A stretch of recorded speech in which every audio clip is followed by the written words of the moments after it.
Buenas tardes, aquí estamos, nuevo vivo de FUCA, los vivos de todos los lunes a las 19 horas. Hoy nuestro tema va a ser leucemia mieloide crónica y para hablar de este tipo de leucemias, de este tipo de enfermedad, nos va a acompañar la doctora Rosario Custiriano, que integra el staff médico del Instituto Alexander Fleming. Mientras tanto, bueno, les doy la bienvenida a todas las personas que se van sumando. Si me van contando si se me escucha bien, acá veo que ya está con nosotros en momentos iniciales para contarles que estamos en hola, buenas tardes, ya bueno, voy recibiendo saludos, que este es el canal de Instagram de FUCA, la fundación dedicada a la docencia, investigación y prevención del cáncer. Hola, doctora Custiriano, buenas tardes, bienvenida. Hola, Ahora hola, sí. ¿se Hola, ¿cómo escucha? estás? Bien, bien, muy bien, muy bien, muy bien, Gabriela, muchas gracias por la Bueno, muchas invitación y gracias por estar otra vez acá. con nosotros. A ver, subo el volumen, ¿se me escucha bien? ¿Te escuchamos Se escucha bien? muy A bien, ver, hola, Gabriela. soy Yo no sé a Pochi. mí Hola, si... Pochi. Bueno, ya vamos a ver. Ya vamos adelantando, entonces les voy contando a las personas que se van sumando que hoy tenemos un vivo, vamos a hablar de un tipo de enfermedad de cáncer hematológico, que es la leucemia mieloide crónica. Hoy que precisamente el Día Mundial dedicado a la concientización sobre esta enfermedad es el próximo día 22 de septiembre. Y por eso nos va a acompañar hoy la doctora Rosario Custidiano, que ya está con nosotros, que ella es médica hematóloga especializada en oncohematología, que forma parte del staff médico del Instituto Alexander Fleming en justamente el servicio de oncohematología y unidad de trasplante hematopoyético, y que precisamente la invitamos hoy a la doctora Custidiano porque ella es la que se dedica dentro del equipo profesional del servicio de oncohematología del Fleming, es quien se dedica especialmente y su tema de interés son las leucemias.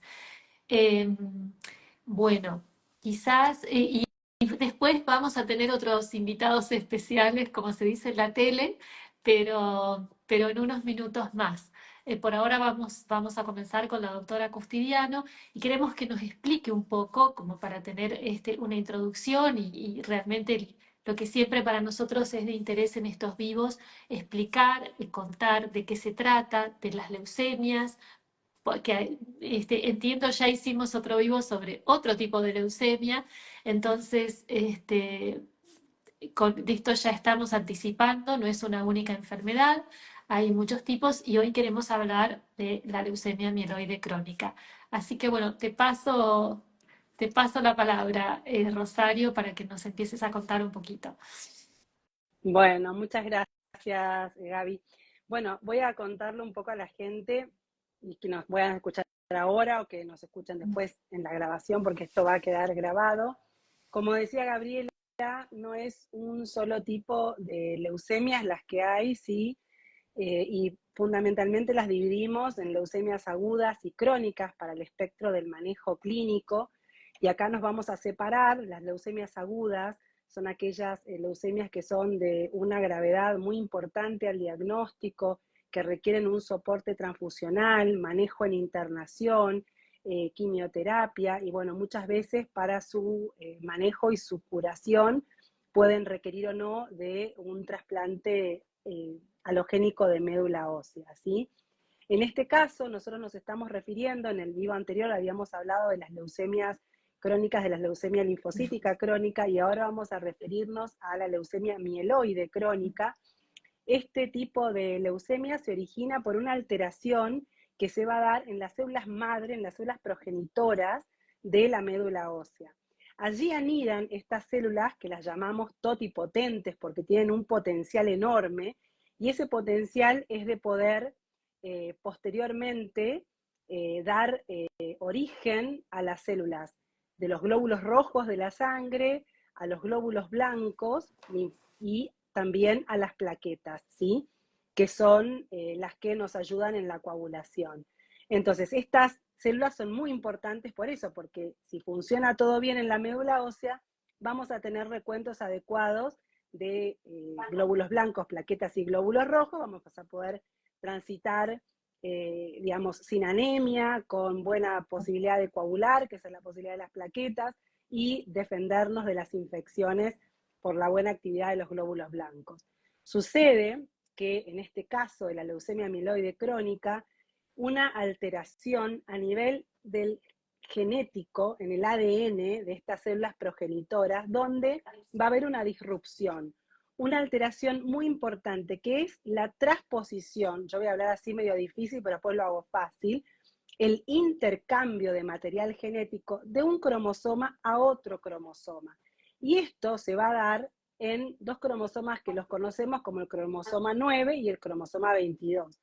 Tenemos, ¿no es cierto?, 23 pares de cromosomas en el ADN de las células, y estos dos cromosomas intercambian material genético. No se sabe por qué sucede esto. Esto, que generalmente sucede cuando las células se están dividiendo, da origen a un gen anormal, que no existe en, digamos, en los seres humanos que no tienen, digamos, esta leucemia. Claro. Este gen entonces va a codificar, ustedes si no lo saben, los genes codifican proteínas, o sea, llevan dentro de sí información para que el cuerpo fabrique proteínas. Y estas proteínas tienen una función, una utilidad. En este caso, este intercambio de material genético va a originar un gen anormal. Este gen anormal va a dar lugar a que se produzca una proteína anormal, y esa proteína, que se denomina tirosina quinasa BCR-ABL, porque lleva el nombre de los dos genes que intercambian material genético, va a tener la consecuencia de una proliferación, una producción anormal en cantidad y también en funcionalidad de las células de la sangre, sobre todo de los glóbulos blancos, ¿sí? Pero esto va a estar presente en todos los productos de la sangre, si uno los mirara. Ah, está Entonces bien. van a ver glóbulos blancos altos, también pueden estar las plaquetas altas, también pueden crecer órganos fuera de la médula, como por ejemplo el vaso, porque ahí pueden ir a anidar estas células anormales, y de esta manera vamos a hacer el diagnóstico por un hemograma donde se van a ver que los glóbulos blancos están anormalmente altos. Claro. Hay una creencia de que la leucemia como que es una enfermedad más de la gente joven. ¿Es correcto esto? O sea, ¿en qué Bueno, en edades se realidad suele presentar? esta leucemia en general se va a presentar en la quinta, sexta década de la vida, ¿sí? No es, es una, en relación a otras leucemias quizás puede presentarse en pacientes más jóvenes, pero también se va a presentar a lo largo, digamos, de toda la vida adulta. Es mucho más infrecuente en los niños. Por ahí hay otro tipo de leucemias, como por ejemplo la linfoblástica aguda, es así, es más patrimonio de los pacientes más jóvenes o de los pacientes pediátricos, pero bueno, en este caso se presenta en la población adulta. Y como decís, no hay, no hay medidas como de prevención, o sea, no se sabe por qué se genera esta falla en la producción de las células, No, prácticamente. no está identificado un agente causal. Sí, afortunadamente está identificada la alteración, fue una de las primeras alteraciones que se encontraron en este cromosoma que se llama Filadelfia por su característica donde fue descubierto, y además, bueno, quedó así y lo conocemos como, a partir de ahí quedaron descritos como los trastornos mieloproliferativos Filadelfia positivos o Filadelfia negativos, según este cromosoma que es producto de este intercambio genético, uno lo pueda encontrar. Es fácilmente identificable en un estudio citogenético, y este gen anormal también lo podemos identificar por un estudio molecular dirigido, que es, digamos, que es una técnica de PCR. Conocemos la PCR por el COVID, todos nos familiarizamos mucho con esta técnica molecular. En este caso, esta PCR está dirigida a identificar este gen anormal, y se lo puede detectar en un simple análisis de sangre, ¿sí? O sea, es simple porque es una extracción de sangre, pero bueno, es compleja la técnica, Claro. ¿no? Hoy está estandarizado y los laboratorios en el país dedicados a poder, digamos, evaluar, tienen que tener una estandarización de calidad como para poder hacer esta determinación, claro. tanto cualitativa como que sería, digamos, poder decir si está o no está presente el gen y así diagnosticamos la leucemia, Claro. como cuantitativa, que es la técnica por la cual podemos medir la cantidad de transcriptos o la cantidad de gen en porcentaje que haya normal y poder así decir cómo está yendo el tratamiento. Y acá como que me adelanté un poco, pero bueno, Claro. para que entendamos la importancia de estas técnicas más complejas. Claro. Y entonces, ¿cómo se da cuenta alguien o cómo suele diagnosticarse y en tal caso a qué signos deberíamos estar atentos? Bueno, generalmente los pacientes pueden o no, vemos pacientes donde también a partir de un chequeo de rutina se identifica que en el hemograma hay un aumento de los glóbulos blancos. Claro. Como dijimos antes, esto lleva a que la médula ósea produzca en cantidad glóbulos blancos, pero también pueden ser plaquetas las que están altas. Y a veces solo plaquetas y no glóbulos blancos. También puede haber crecimiento del vaso. También pueden haber dolores óseos, porque en las enfermedades que llevan a la expansión de la médula pueden provocar dolores óseos o en las articulaciones también a veces. Nosotros en la edad adulta hay médula contenida dentro de la concavidad de los huesos largos como el fémur o bueno, las partes proximales del húmero, en las vértebras, en el esternón. Entonces esas son las zonas que pueden doler cuando hay un proceso que lo llamamos expansivo de la médula ósea, ¿sí? Porque esa médula ósea se agranda y da todas estas células y después van a salir a la sangre y ahí las vamos a ver en cantidad, en identificarlas en el hemograma. A Claro. diferencia de una leucemia aguda, no hay tanto porcentaje de células inmaduras, que son los que llamamos blastos, o son esas células que uno los identifica en las leucemias agudas. Entonces, esto es lo primero que debiera el bioquímico que, digamos, que está realizando digamos, el estudio del laboratorio, poder identificar en la microscopía, ¿sí? Si estas células que están aumentadas corresponden a células, glóbulos blancos maduros o terminales, o si hay glóbulos blancos inmaduros, y si hay inmaduros, si hay estos blastos. Porque esto debería como llamar más a la pronta consulta y a esta urgencia de la internación y del manejo de la leucemia, más de la característica de las agudas, ¿sí? De la leucemia aguda, exactamente. Entonces, con esto resaltamos la importancia de un control médico, bioquímico anual o semestral, ¿cómo es la indicación anual? Y generalmente depende de la edad de las personas, digamos, de los pacientes, y lo que su médico clínico determine con qué frecuencia debiera tener. Pero habitualmente todos los pacientes, incluso la gente que está, digamos, en situación laboral, suele tener un análisis de chequeo que generalmente suele ser anual, a veces es semestral, depende de los tipos de actividades y demás. Pero en estos uno podría llegar a inferir que encuentra alguna alteración que, bueno, que después será pasible de investigar más a fondo. Claro. Bueno, y entonces, detectada la enfermedad, ¿cómo es el abordaje? ¿Cómo es vivir con este tipo de leucemia? Agradecemos Bien, que ya están mandando saludos. Más sí, muchas arriba gracias, te están ahí estoy mandando. identificando. Sí, sí, bueno, Excelente profesional, bueno, sí, lindos saludos. gracias, Gracias. gracias por sumarse. Y bueno, y manden las preguntas que quieran, así aprovechamos Exacto. también el espacio.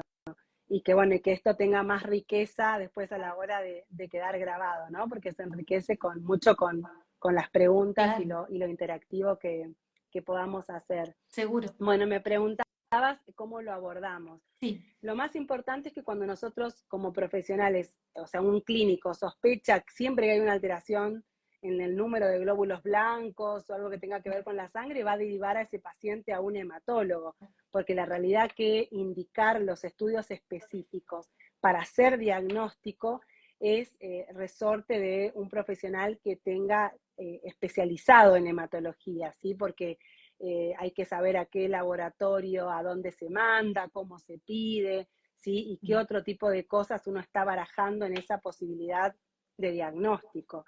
Entonces, generalmente solemos arrancar con esto de poder determinar el BCR-ABL en la sangre periférica, y si la condición lo indica, lo que nosotros solemos hacer como primer estudio también es una punción biopsia de médula ósea, porque estamos barajando también otros diagnósticos diferenciales que es importante excluir a la hora de decir que el paciente tiene una leucemia amiloide crónica y tratar, bueno, de perder el menor tiempo posible. También podemos llegar a indicar una ecografía de abdomen como para ver si el vaso, poder medir el vaso, cuánto está agrandado, pero la realidad es que el examen físico es relativamente sencillo de hacer y de poder definir que que el vaso está agrandado. Es una palpación que hacemos en el examen físico, como lo comentaba la otra vez en el otro video que hablamos de las leucemias linfocíticas crónicas. Entonces, bueno, con estos elementos construimos también un poco dónde estamos parados una vez que hacemos el diagnóstico de la leucemia amiloide crónica. Construimos también lo que siempre nos interesa al inicio de este camino del tratamiento, poder saber el score de riesgo y de alguna manera qué riesgo tiene ese paciente de poder responder al tratamiento que vamos a iniciar. La realidad es que lo que cambió la historia de la leucemia amiloide crónica fue el descubrimiento de esta transposición de material genético, y posteriormente, cuando se conoció el mecanismo por el cual las células aumentaban de cantidad y demás, se encontró que había también una proteína capaz de bloquear a esta proteína anormal y cortar la alimentación de esa señal genética a nivel de la célula. Entonces, de la célula esta maligna, porque todas las células que tienen que ver con la LMC van a tener adentro ese material genético alterado. Claro. Entonces, estos tratamientos que se denominan en general inhibidores de tirosina quinasa, como su nombre lo dice, inhiben a esta proteína anormal, la tirosina quinasa, lo que hacen es bloquear esta acción y de esa manera esa célula va solita a la muerte, y al no tener descendencia va muriendo y cayendo la cantidad. Por eso es, como anticipaba previamente, tan importante contar con determinaciones bioquímicas que nos permitan cuantificar en qué porcentaje estamos con esta alteración genética en la sangre, ¿sí? Claro. De esta manera, a medida que se inicia el tratamiento, estos fármacos son todos orales, entonces podemos tener vamos a ir consiguiendo respuesta, bajar el porcentaje de células, esto es llegar primero a una respuesta hematológica, o sea, normalizar los valores en la sangre, y después ir más en profundidad, ir descendiendo y llevar a un nivel hasta indetectable esta alteración genética que llamábamos el BCR-ABL, ¿sí? Entonces vamos a ir de valores muy altos hasta, si todo va bien, llegar a indetectable o respuestas moleculares profundas, ¿sí? Que es ir bajando en logaritmos esta cantidad. Y esto es lo que vamos a ir haciendo sucesivamente, control a control. En el camino, ¿sí? Estos fármacos que los conocimos, que decimos cambiaron la historia de la leucemia amiloide crónica ya por el año 2000, tenemos los iniciales, los de primera generación, después que fue el imatinib, ¿sí? El que revolucionó todo este campo, y un estudio clínico muy conocido que fue el estudio IRIS, ¿sí? Donde se probó, digamos, que este medicamento era mejor que la terapia estándar que teníamos hasta ese momento. Todos los pacientes con leucemia amiloide crónica, si eran jóvenes, tenían que hacer un tratamiento para ir a la remisión y después ir al trasplante. Y a partir de la introducción de estos fármacos, cambió por completo esa historia, y los pacientes hoy tratados que alcanzan respuestas favorables y que conseguimos estos niveles de respuesta molecular profunda, van a tener una expectativa de vida similar a la población de su misma edad. O sea que esto realmente fue una conquista impresionante Impresionante. con un fármaco oral tomado en forma continua, ¿sí? Claro. Y afortunadamente fueron apareciendo eh, nuevas generaciones de fármacos para poder hacer frente a la toxicidad, porque, ¿no es cierto?, como todo tratamiento continuo, y después podemos hablar si te parece algo de eso, la Sí, toxicidad, también a las pacientes, aquellos que por ahí no responden adecuadamente a una primera instancia. Entonces, bueno, hoy ya tenemos un armamentario para esta enfermedad que realmente es muy importante, de primera, de segunda, de tercera generación, y recientemente fármacos con otro mecanismo de acción para, digamos, poder alcanzar esos porcentajes deseados de respuesta molecular. sí. Bueno, pero antes de seguir, porque sí tengo pensadas algunas preguntas, Mari nos pregunta sobre la PCR. Dice, ¿qué significa respuesta molecular mayor barra menor? Bien, en estos casos, digamos, estos porcentajes tienen una acotación, están relacionados a un número, ¿sí?, que se detecta. La respuesta molecular mayor es la respuesta que yo deseo alcanzar al cabo del año del tratamiento. O sea, hay tiempo, está establecido en cuánto tiempo hay que llegar a cada una de esas instancias. Una respuesta menor no es suficiente, depende del momento en el que esté. Si estoy recién arrancando con el tratamiento, lógicamente voy a empezar con una respuesta mínima, después una respuesta menor, después una respuesta mayor molecular y después quizás alcance la respuesta completa. Lo importante es que todo esto está en lo que se llama las metas terapéuticas y en qué momento y en qué frecuencia. Ahí se va el sonido, no sé si es mi teléfono.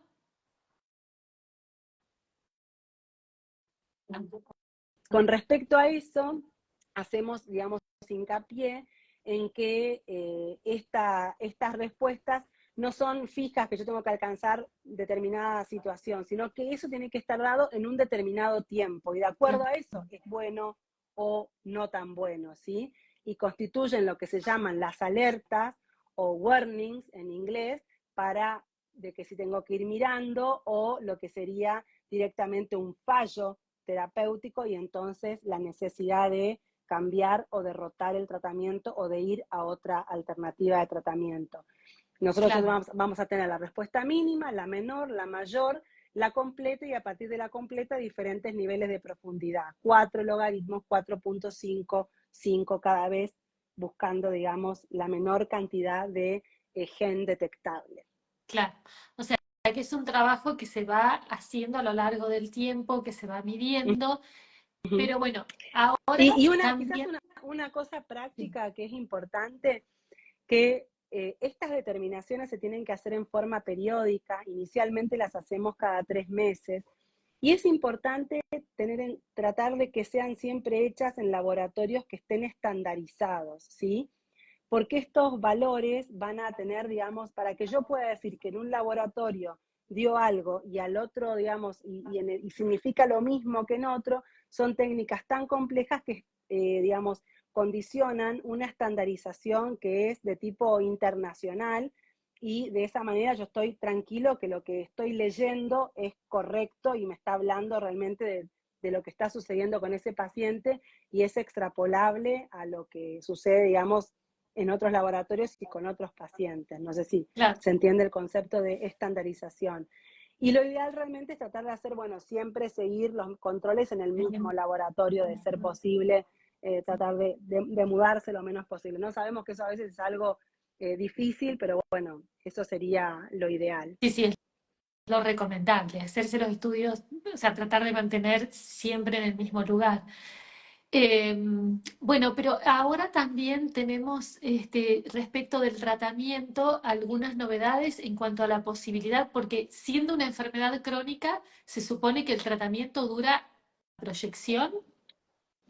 Bueno, cuando iniciamos el camino del tratamiento de la leucemia amiloide crónica, se entendió que era, digamos, un tratamiento continuo. Los estudios no plantearon inicialmente discontinuación de la terapia, pero a lo largo del tiempo, ¿no? Y habiendo los pacientes, como decíamos hace un rato, alcanzado expectativas de vida similares a la población de su misma edad, claramente empezamos a tener pacientes con 15 años de tratamiento, hasta 20 años de tratamiento, y entonces, bueno, acá empezaron a acontecer los estudios de discontinuación del tratamiento y ver qué pasaba con aquellos pacientes que estaban en situación óptima en cuanto a su respuesta, esto es decir, o sea, una respuesta molecular profunda, que llevaban varios años de tratamiento con el inhibidor y que tenían características de riesgo favorables, ¿sí? Como decíamos antes, que uno podía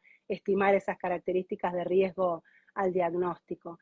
Pacientes que no hubieran tenido fallas a lo largo de estas metas terapéuticas seteadas, hubieran ido cumpliendo de alguna manera muy bien con los controles, y de esta manera se hicieron estos estudios y lo que se pudo ver es que si estimamos en toda la población de leucemia amiloide crónica, seguramente habrán entre un 30 a un 40% de pacientes que van a cumplir con esos criterios de de estar, digamos, en condiciones de intentar esto, y de esa población se intentó la discontinuación midiendo mes a mes qué pasaba con los transcriptos, y aproximadamente hay alrededor de un mitad de los pacientes que pueden, digamos, 60% de los pacientes que pueden estar libres y mantener esa remisión fuera de tratamiento, ¿sí? Claro, esa es Sabemos que es una muy buena noticia. una muy buena Acá,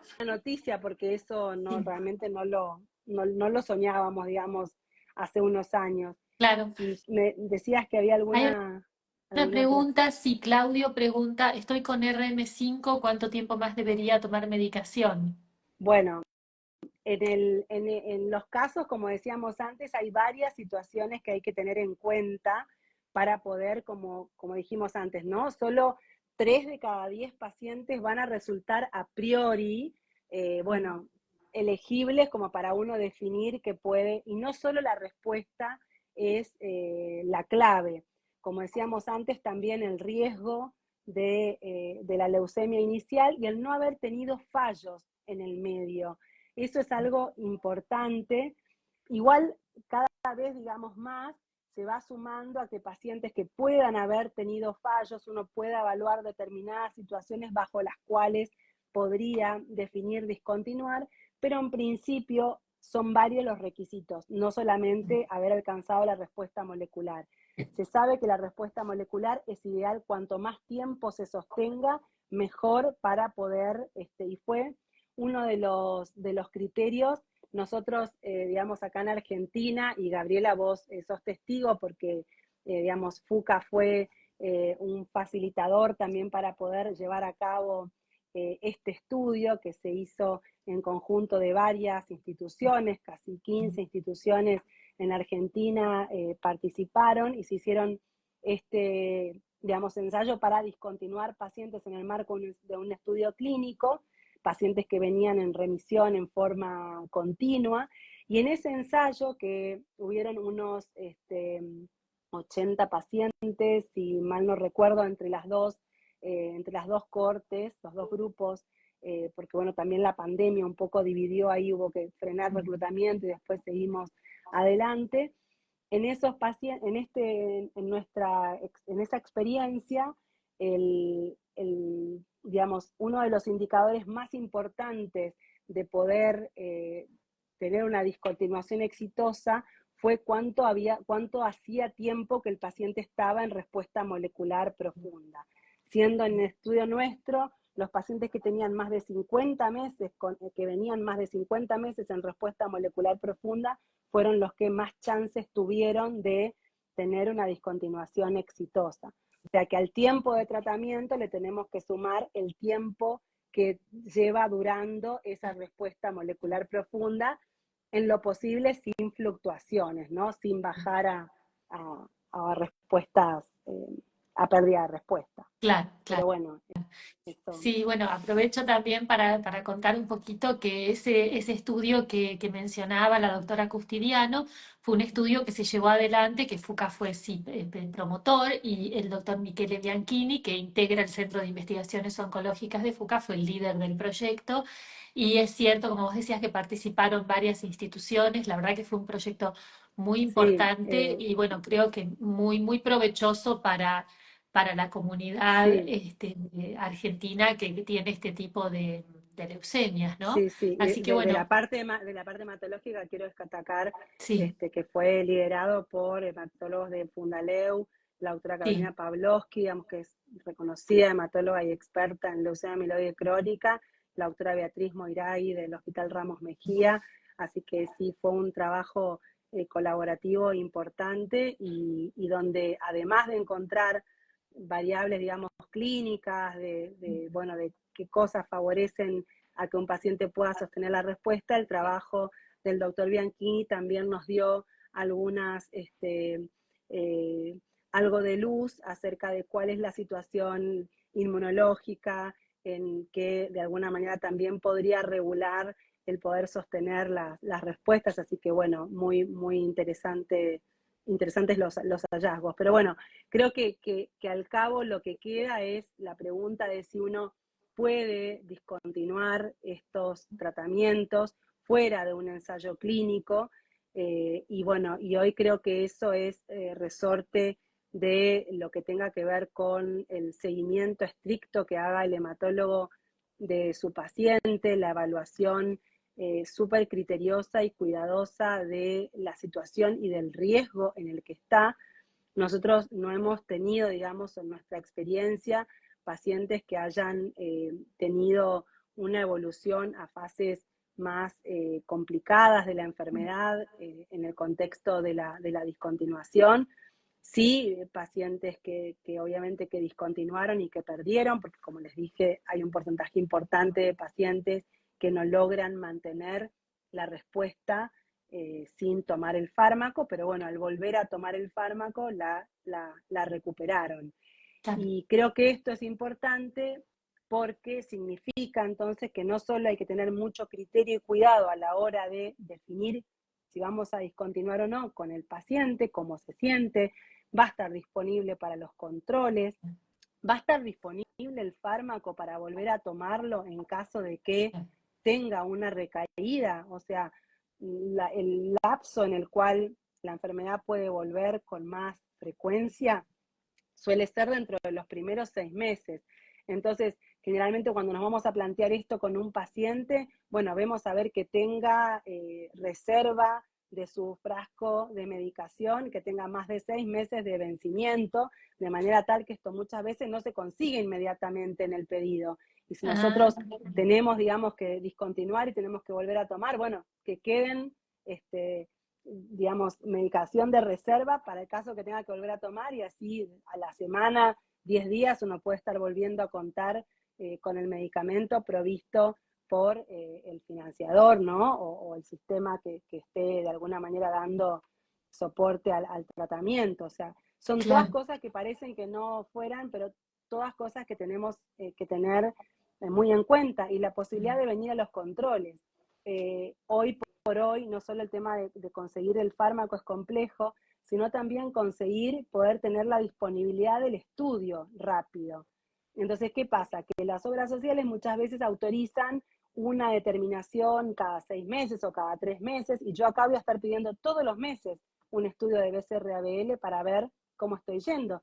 ¿Qué pasa si yo no preví eso antes de encarar la discontinuación? claro, Entonces, en general, si no estamos en un ensayo clínico, tenemos que tratar de tener las condiciones más seguras para esto y decir, bueno, yo sé que el paciente va a venir todos los meses, sé que voy a disponer de un estudio de BCR-ABL todos los meses sin que me lo cuestionen y sé que voy claro. a tener ese resultado lo más rápido posible para poder tomar una definición de que el paciente vuelva a su medicación si algo llega a dar mal.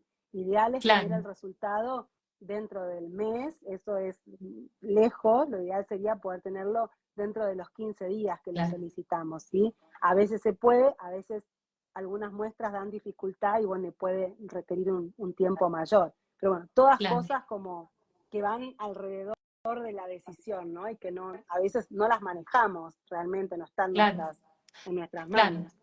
Claro, hay que tener en cuenta entonces que el control debe ser muy estricto, evidentemente, y que tenés que contar con la autorización de la obra social, que en realidad imagino que digamos, el cálculo de costo-efectividad, inclusive desde un punto de vista económico, tiene que ser positivo para la discontinuación. Bueno, en este estudio que se hizo de discontinuación también se averiguó, digamos, variables Mm. económicas y claramente impactó en un ahorro significativo de recursos. Sí, Bueno, eso se ha hecho en otros países, pero bueno, en el nuestro también se pudo ver eso, porque supera ampliamente el ahorro de la medicación a lo que implica el tener, digamos, la disponibilidad del estudio mensual, ¿sí?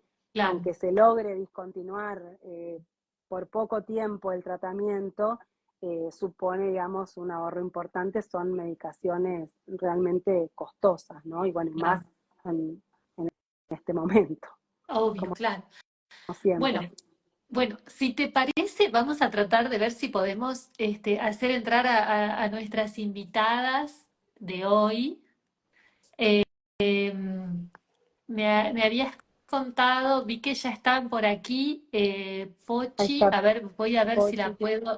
si la puedo encontrar.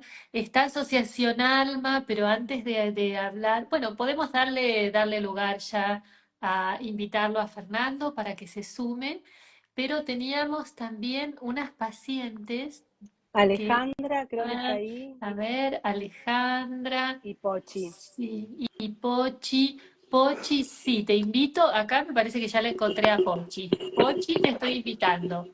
Hola, Fernando. Hola Gabriela, doctora, ¿qué tal? Buenas tardes. ¿Qué tal, Fernando? ¿Cómo Bienvenido. estás? Muy, muy bien, gracias. Es la cámara vuelta. Y acá está Pochi. Acá estoy. Hola. Hola, hola. ¿Cómo? Gracias, Bueno, Pochi. Gracias, Fernando. Por favor. bienvenidos, bienvenidos a los dos y gracias por sumarse. Quizás podemos invitar primero a Fernando a contarnos un poquito sobre Alma. Bueno, ya has participado en otros encuentros, en otras charlas de FUCA, pero brevemente, si querés contar también si hay alguna actividad de interés puntualmente sobre este tipo de leucemias, ahora que estamos cercanos al Día Mundial. Muchas gracias, Gabriela. Bueno, ALMA es la Asociación Leucemia Mieloide Argentina. Somos un grupo de pacientes que atravesamos diferentes diagnósticos de leucemia. En mi caso en particular, hace 22 años con leucemia mieloide crónica. Y lo que hacemos en ALMA es brindar eh, apoyo emocional y práctico a pacientes, familiares y cuidadores de pacientes. Eso lo hacemos desarrollando diferentes tipos de programas que busquen atender las necesidades de los pacientes.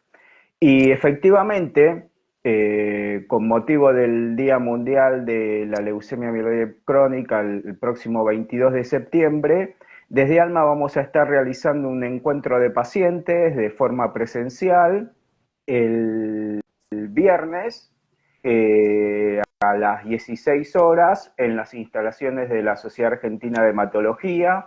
Contaremos con la presencia de la doctora Beatriz Moiragui.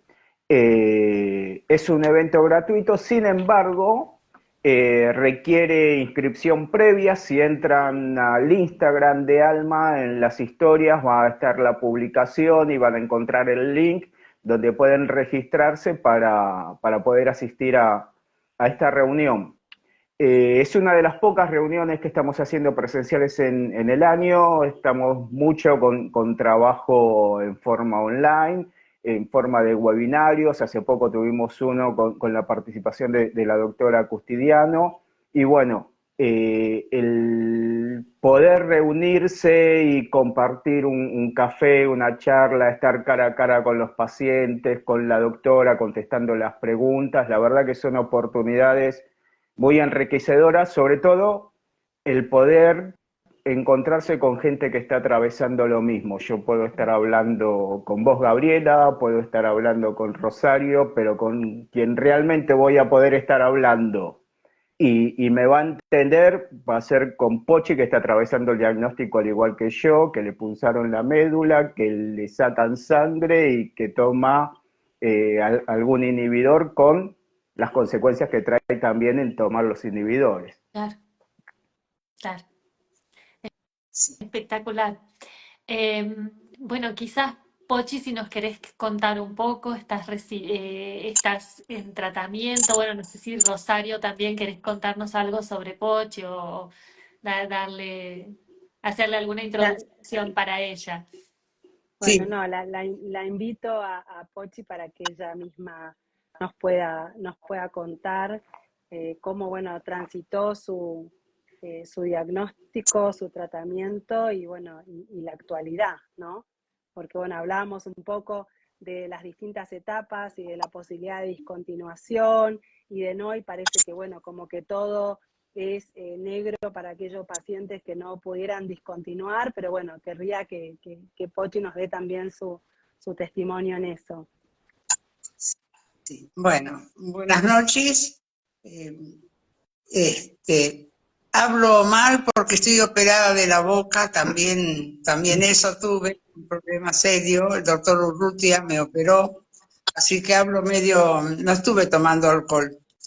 Eh, Mi comienzo fue en el 2011 de mi leucemia y yo me sentía mareada, iba por la calle y me mareaba o me agachaba a buscar algo y me mareaba. Y fui acá en San Isidro al Sanatorio San Lucas, me hacen un análisis y me llaman del laboratorio. Al día siguiente, venga a ver a la doctora, y yo dije, si me llaman del laboratorio por algo es.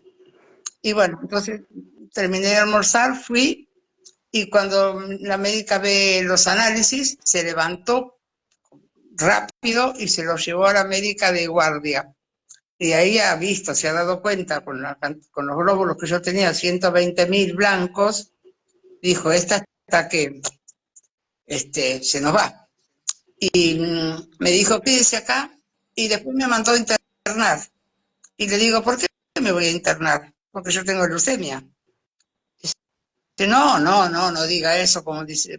Entonces, bueno, me quedé, la llamé a mi hija, que este, ella trabaja arriba, prácticamente del San Lucas, en un edificio. Vino mi hija y así estuve hasta las 9 de la noche, que me derivaron, porque no había cama, me derivaron al Angelus, a otro sanatorio, y ahí me hicieron otra vez análisis, todo, y al día siguiente me diagnosticaron leucemia, lo que no se sabía qué leucemia era, si crónica o aguda. A mí me dijeron leucemia y se me vino el mundo abajo, porque bueno, yo tuve mi hijo, el menor, un amigo de la infancia, chiquito, y yo en fin, le cerré los ojos porque tenía linfoblástica a los 8 años. Y yo, bueno, me desesperé mucho. Y la médica al rato viene y me dice, hay una buena y una mala. Tiene leucemia y es eh, mieloide crónica. Yo tampoco entendía nada.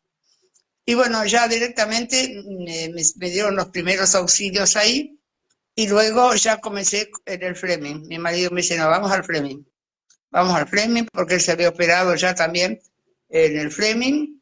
Y ahí, desde el 2011, que estoy atendiéndome primero con el doctor Burgos y después con Rosario. Y me siento perfecta, o sea, me ha ido muy bien, nunca tuve ningún problema con la medicación. Al principio, bueno, los ojos, los párpados hinchados y esas cosas, pero no he tenido, al contrario, yo pienso que cualquier persona que tenga leucemia mieloide crónica no se va a morir de eso, no nos vamos a morir de eso, de cualquier otra cosa, sin menos de esto. que no tengan miedo, no hay respuestas negativas, por lo general. Yo hago una vida normal, bueno, o sea, me siento bien, hay que ver que soy una persona grande, cumplo el primero, cumplo 79. Después tuve por eso una operación de cáncer de piso de boca y he tenido varias internaciones por cuestiones que he tenido yo, ¿no es cierto? Tuve Pochi, varias internaciones. Sí, Pochi, ahí quería decir algo. Con su testimonio, digamos, se ve que la vida transcurre a la par de sí, la leucemia mieloide crónica en tantos años. Y nada, yo a mí, bueno, quiero destacar el frente que le ha hecho usted a muchas cosas que han pasado a lo largo de esto. sí, Tener siempre la conducta de continuar los controles. Con Pochi intentamos la discontinuación del tratamiento, no dentro del ensayo, sino fuera, porque bueno, habían cuestiones con cirugías, con intolerancias y bueno, y demás, que por ahí era una posibilidad la de suspender. Ella venía con muy buena respuesta. Sin embargo, la enfermedad, digamos, volvió a pesar de estar, digamos, estando sin el tratamiento, así que tuvimos ese veranito y, y hubo sí, que volver al tratamiento. Y lejos esto de ser algo que, bueno, lógicamente no es algo que uno diga, digamos, feliz de decir, bueno, no pudimos. Creo que vale la pena intentar cuando están dadas las condiciones, porque podríamos haber quizás llegado a tener una discontinuación y un tratamiento, una remisión libre de tratamiento.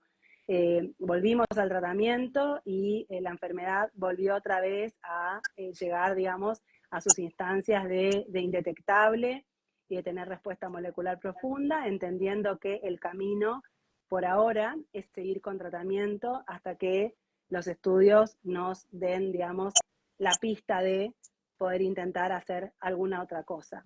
Así que bueno, por sí. eso nada, yo le quería agradecer mucho a Pochi, no sé, Gabriela o Fernando, si quieren preguntarle alguna cosa o algo que les parezca. Yo quería aclarar, yo hace como 7 años íbamos con mi marido todos los sábados a Alma, y yo creo que lo veo acá, este señor, y yo lo he visto. Nos hemos visto en Alma. Lo que Así ocurre es es. que el horario y la distancia se me complica mucho No, para ir no hasta sabía. allá. Sí, sí, yo he ido a Alma, he estado yendo como 2 o 3 meses. He visto a la doctora Miraghi, Moiragui, Mira, no me sí. acuerdo cómo. Sí, Miraghi, sí. Y yo después tomaban algún refresco o algo, nosotros nos veníamos para almorzar con mi marido. Después mi Pochi, no, esposo falleció. y nos quiere contar usted que ahora a qué actividad se está dedicando últimamente. Bueno, hago teatro, hago Qué lindo, teatro, qué lindo. teatro, este, hago imitaciones, en fin, hago lo que puedo, dentro de la edad, dentro de cómo me siento a veces, y bueno, eh, Un ejemplo. mi vida es muy, muy simple, vivo en esta casa sola, tengo mis hijos todos cerca, mis nietos. Una de mis nietas fue la que me ayudó porque yo con Instagram mucho no uso Instagram. Pero lo hizo Así muy que bien. Sí, sí, no, mi nieta está acá, está estudiando, se vino con la computadora. ah, Gracias a Así la que, nieta. Le genial, mandamos genial. saludos. ya. Bueno, Así que, gracias, gracias. no, por favor, gracias a ustedes y los felicito por el gran trabajo que están haciendo, Seguro, ¿no? seguro. Sí, sí, muchas gracias. Gracias. Doctora, aquí Sergio pregunta, ¿en cuánto tiempo volvió a la indetección después de volver a tomar la medicación? ¿Se acuerda, Pochi, usted? No, debe 3 haber meses sido más o menos, más o ¿no? menos 3 meses. 3 meses. Sí, sí, sí. Sí, sí, sí. Ok. Ok. Bueno, y también para que quizás es interesante, Fernando, lo que nos podés contar sobre esto, porque Pochi dice, Alejandra, bueno, sí, no, está ¿está bien. Sí, Alejandra? perdón. No sé. Lo que pasa es que creo que va a tener que salir alguien para entrar Alejandra, pues no sé si entramos más de, si podemos estar más de cuatro. Pero te quería preguntar, Fernando, que Pochi dice, cuando me dieron la noticia, ese momento de shock, y bueno, y después cómo la vida se va acomodando y a pesar, bueno, con su edad y hace teatro y hace actividades y estas ganas de seguir haciendo cosas y cosas nuevas, ¿no? Muy interesante, pero me imagino que debe ser algo que se repite o una situación que se repite, ¿no? En las personas que se acercan a Alma y Ah, cómo la ayuda en ese absolutamente. momento. Son las mismas sensaciones que atravesamos todos, porque en el momento que uno está sentado en la consulta, en el caso de Pochi, por lo que cuenta fue a través de un análisis de sangre donde tenía 120.000 glóbulos blancos, ya una cifra importante. Eh, en el caso mío, de urgencias en guardia con 240.000 internado automáticamente. Y cuando uno está ahí en el consultorio de hematología y viene el médico y te dice tenés leucemia, todo lo que dice después de la palabra leucemia está envuelto en una nebulosa porque el peso de esa palabra cuando te lo dicen es tan grande que te genera una catarata de emociones y te empiezan a dar vueltas un montón de cosas en la cabeza, generalmente malas, porque uno desconoce que existen tratamientos, que hoy los pacientes podemos llevar a tener una vida normal y que la expectativa de vida, como dijo la doctora, es similar a una persona que no tuviera leucemia, o como lo dijo Pochi, nos vamos a morir de cualquier cosa menos de leucemia, aclarando, siempre y cuando hagamos las cosas como corresponde, no Claro, sigamos el tratamiento, vayamos a Muy consulta. importante. Pero uno en ese momento no lo conoce. claro, Entonces, el miedo a la muerte, el preguntarte por qué me pasó esto a mí y ahora qué voy a hacer, y te ves pelado y te ves con barbijo y te ves con un montón de cables y mangueritas. Y la realidad en este tipo de leucemia hoy es otra. Pero eso es un hilo común que nos conecta a todos. Y cuando uno llega a Alma, lo que va a encontrar es otra persona que atravesó ese momento y que atravesó el diagnóstico y que hizo el tratamiento. Eh, y lo que sucede es que está llegando una persona que la diagnosticaron hace una semana, ponele, que viene con todo ese bagaje de fantasmas, con un montón de información que seguramente estuvo googleando y leyendo en todos lados. Y cuando llega a la ONG se encuentra con otra persona que está hace más de 20 años con el mismo diagnóstico y la ve bien. Y no la ve que tiene síntomas, signos de leucemia, salvo que tenga la caja de pastillas ahí al lado para tomarla. Entonces eso es una fuerza emocional que dice, si esta persona está bien, yo puedo estar igual. Y el único truco es ser adherente al tratamiento. Eso es el valor agregado que puede tener una organización de pacientes, claro. donde vos te vas a ver reflejado en otro y puedes compartir experiencias y hablar de lo que te sucede y encontrar tips de cómo tomar la Claro. medicación, si después de la comida, si durante la comida, si en el desayuno, en la merienda, en el almuerzo, en la cena. Eso te ayuda un poco, más allá de las charlas médicas como iba Pochi. Claro. Eh, Vamos a hacer así. ¿Está Alejandra, que querías darle lugar, Rosario? Mm, Le, No sé le- cómo lo ves vos. la despedimos a Pochi. Mientras tanto, yo le voy haciendo otra pregunta porque vi que escribieron a Fernando que Ahí preguntan si está. dan servicio a familiares de pacientes. Sí, en Alma lo que no entiendo es LNH. Ah, ¿Qué No dice? sé, doctora, si me puede. Imagino que es ah, leucemia, pero. Linfoma no Hodgkin, no, Ah, ah, LNH. linfoma no Hodgkin. No, Bueno, en ese caso, lo mejor es contactarse con ACLA, la Asociación Civil Linfomas Argentinas, lo van a encontrar así en las redes sociales, en Instagram, Sí, en Facebook bien, o muy en Google, activos también. que es una organización que se dedica exclusivamente a pacientes con linfomas. claro, claro, exacto, Ujú. exacto, claro. Sí, sí, no Sí, había prestado atención a la sigla, claro. Está bien. Pero si fueran familiares de pacientes con leucemia, sí pueden recurrir a Alma. Absolutamente, Ah, familiares, cuidadores, a veces amigos, vecinos que tienen a alguien cercano y quieren saber cómo puedo ayudar. ujú, seguro. Bueno, y aprovecho también para contarles que en el canal de YouTube de FUCA, además de que se va a subir este video, el video de este vivo, tenemos videos que hemos grabado con las licenciadas en psiconcología, del Servicio de Psiconcología del Instituto Fleming, y hay algunos videos que se refieren precisamente dirigidos especialmente a los familiares de pacientes oncológicos y bueno, y con algunas recomendaciones de cómo llevar adelante ese momento. Así que pueden, y también hay mucha información en ese canal de FUCA a través de videos, de charlas que hemos dado anteriormente. Bueno, me parece, no sé si cada uno quiere dar un mensaje como para ir cerrando este vivo. No sé quién quiere, ¿quieres empezar? Rosario, la doctora Custiriano, bien. o quizás, No la podemos sumar entonces a Ale, yo no, la no la veía que está ahí. encontramos, Sí, sino para sumarla a Alejandra, ¿está Alejandra? No.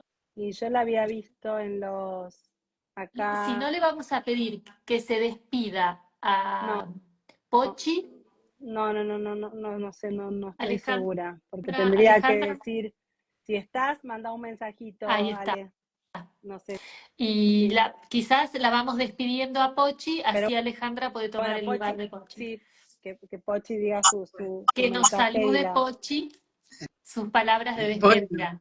bueno, muchas gracias por este encuentro.